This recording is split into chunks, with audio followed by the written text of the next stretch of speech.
Hey, it's David. Welcome back to the channel, and welcome to another episode of Wax on Wednesdays. I'll be serving up a spoonful of chili peppers fit for a king, and so much more. Stick around. Wax on, wax off. Alright, so as promised in my last video, or my last episode I should say, I've got some soundtracks I want to share with you all. I've got 3. They were all purchased online, and we will kick things off with 10 Cloverfield Lane. This is one that I have not opened yet. It was put out by Mondo. It's Mondo 101. And it features music by Bear McCreary. I got this for a really good deal. I think I got it for like $25 maybe. There's a little bit of a ding here in the corner and on the back, but you know, don't listen to the album jackets. But here is the album jacket. Here's the back with the track listings. And the inside gatefold. I'm not normally a fan of the shaky cam movies. I wasn't a fan of Cloverfield, but I did enjoy Cloverfield Lane. I really liked John Goodman. I liked the story. Came on just regular black wax with the custom labels.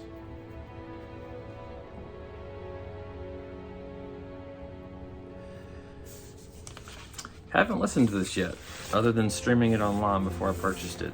As I've mentioned in some of my previous videos, I really enjoy listening to soundtracks and scores. It's just something that you can just throw on while you're working.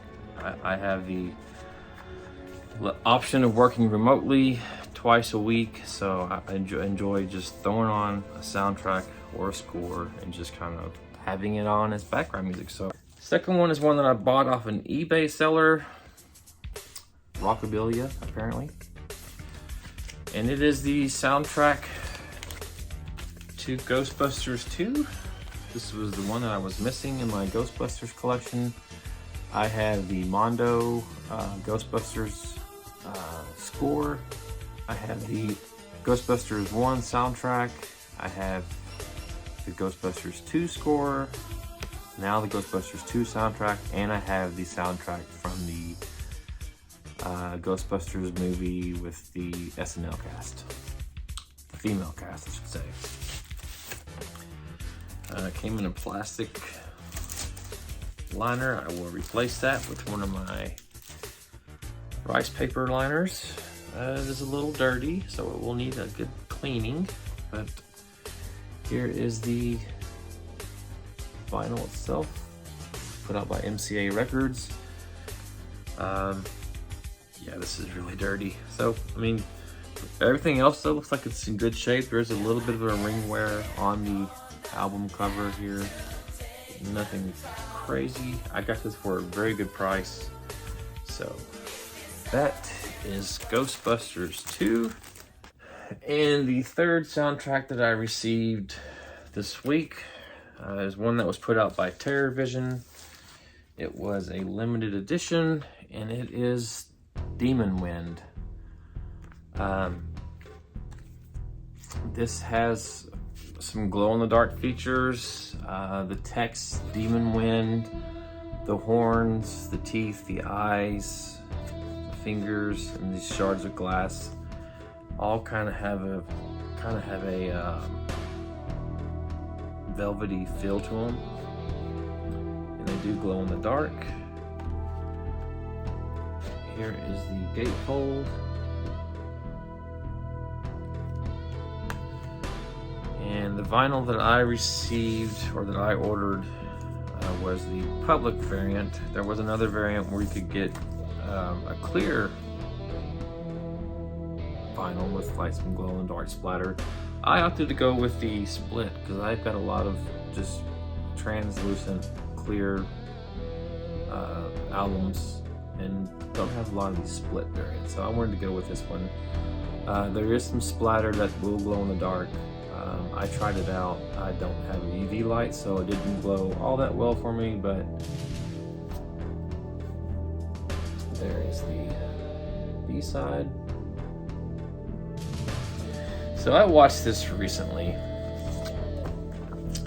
My good friend Phil from Phil's Creepy Videos is the one that made me aware of this in the first place, but it'd been a very long time since I'd seen the movie, and yeah, not the best movie. not the greatest acting either. So, but I do enjoy the music that is featured on this. It has music by Bruce Michael Miller.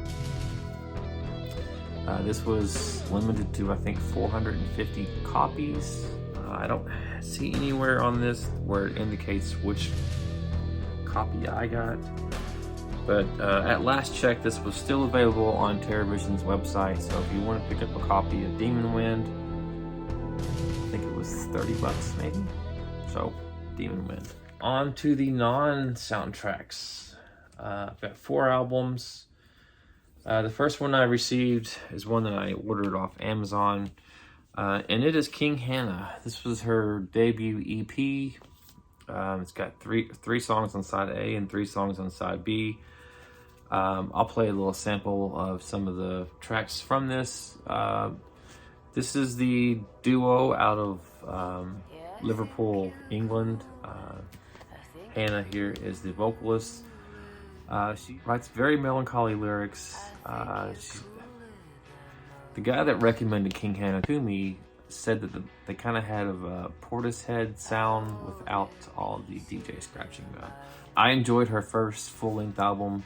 I shared it a couple videos back, but I've really been enjoying King Hannah quite a bit. And this, again, is her EP, Tell Me Your Mind, and I'll Tell You Mine. So, King Hannah. And every once in a while I'll try something new. And if it goes wrong, I'll try it again. Tell me something I don't know.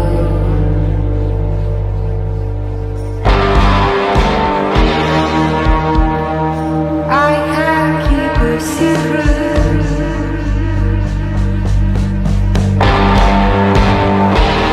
And every once in a while I try something new.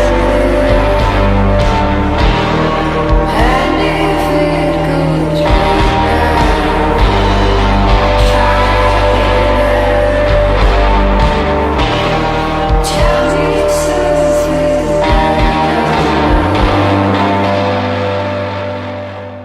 Next is one that I picked up at Walmart, and it is the latest from the Red Hot Chili Peppers, Unlimited Love. It's not a gatefold, but it does have 2 albums in it. And it came on an exclusive opaque blue.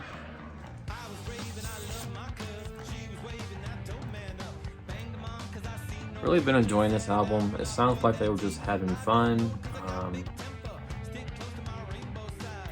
I'm not sure which studio album number this is. I mean, the Chili Peppers have been around since the 80s. I really got into them with their album Blood Sugar Sex Magic. I've followed their career since then. I really enjoyed their last album, which came out, I think, 4 years ago. And so this is their latest one from 2022, Unlimited Love by the Red Hot Chili Peppers. There was a deluxe version you could buy that was a gatefold, and I think it included a poster. But I just wanted something I could grab quickly, and this was at Walmart for $37, so I'm gonna pick it up. Alright, the next 2 albums are from the same band, and it is a band that I picked up the greatest hits, I guess you would say, at a record store day sale. I want to say it was 2 years ago, but it is the band Spoon. This is their album Ga Ga Ga Ga Ga Ga Ga Ga Ga. 5 Ga's. This is when I first discovered Spoon. I liked the song The Underdog. If it was one that I've heard either on iTunes or maybe heard it on the radio, but I really liked what I heard. And I've since, picked up 2 greatest hits compilations from Spoon on previous record store days, and have really been enjoying kind of discovering their old catalog. And then this is the latest from Spoon. This is their album Lucifer on the Sofa. This is one that my friend Aaron, who I follow on Instagram, recommended. He and I always go to record store day together, and I'm looking forward to seeing Aaron next Saturday.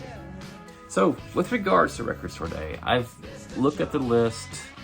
There's several items that I like, but they're not something that I feel like I have to have in my collection. So I'm kind of on the fence as to whether I want to go or not. If I do go, it will be maybe just to hang out with Aaron. I don't see Aaron that often. He and I used to work together at Best Buy when we were both in college. We had some classes together, and we just have always kind of kept in touch.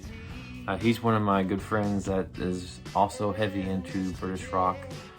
He and I were always like trading each other CDs of Blur and Oasis and the Charlatans and Ocean Colour Scene, James, just a lot of the British bands that we were into in the late 90s. So thank you to my friend Aaron for making me aware of this new Spoon album, and I'm looking forward to seeing Aaron next Saturday. If I go to record store day just to hang out, or if I do grab a couple of the singles I'm after. Foo Fighters had a single that was coming out, and Noel Gallagher had a single. They probably won't sell out. Foo Fighters maybe with the passing of Taylor Hawkins, but Noel Gallagher is not something that I suspect a lot of people here in Kentucky know about. So anyways, yeah, that's going to do it for this week's Wax On Wednesdays. Hope you all are doing well, and until next time, take care.